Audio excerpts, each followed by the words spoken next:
Hi there, and welcome to this month's Growth, Leadership and Management tip. Today we're going to talk about something called Teach, Train, Test. You see, on the inside of running a really great real estate business, you need to understand what your philosophy is about how your business actually generates its leads, and what's the type of work that your people do, and what's the type of work that your people don't do. You see, in this industry, there's a lot of dogma, there's a lot of guilt about all the things that you can be doing, but yet what I like to think about inside of a real estate business is, how do you play to your strengths?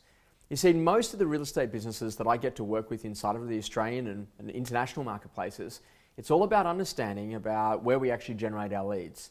And that's usually through things like open for inspections, personal network, past clients of the firm, and obviously, in addition to that, all of those people better known as our landlords that are currently sitting inside of our business today. And if you really think about if we can just work that and extract that, then that changes everything that happens.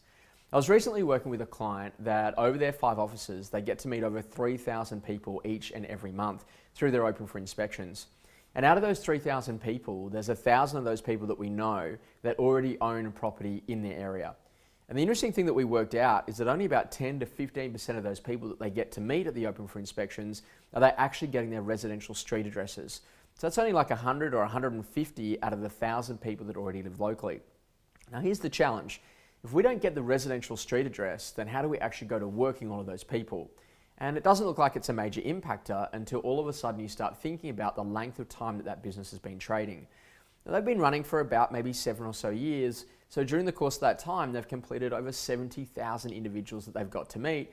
But if they've only got 4,000 or 5,000 of those people actually sitting inside of that residential database from a street address perspective, then that really does impact about how they can be relevant to that client going forward, how that determines the quality of the communication, and the types of things that they're going to be talking to that buyer who actually is a potential seller in any further conversation. So that's the basic philosophy, is learning how we actually go and play to our strengths.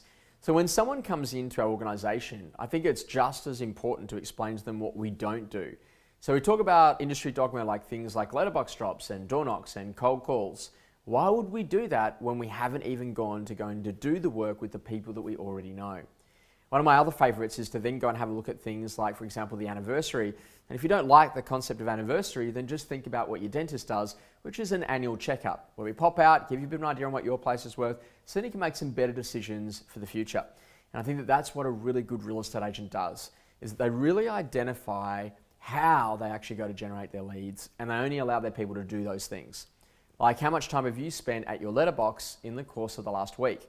I know for me, it's been under a minute.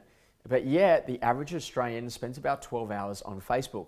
So from that point of view, if they're spending 12 hours a week on Facebook, then what are we doing to actually make sure that we are where the customer's eyeballs are? And this is about understanding strategy and the specifics around what it is that we do. Now, how does that relate to Teach, Train, Test?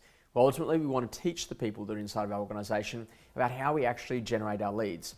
And then we've actually got to train them about the dialogues that we use and the types of conversations that we have in order to be able to go and get the appointments.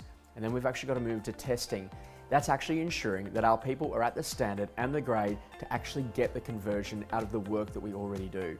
You see, I'm a big believer in doing less things, but doing the things that we do so well that they actually work.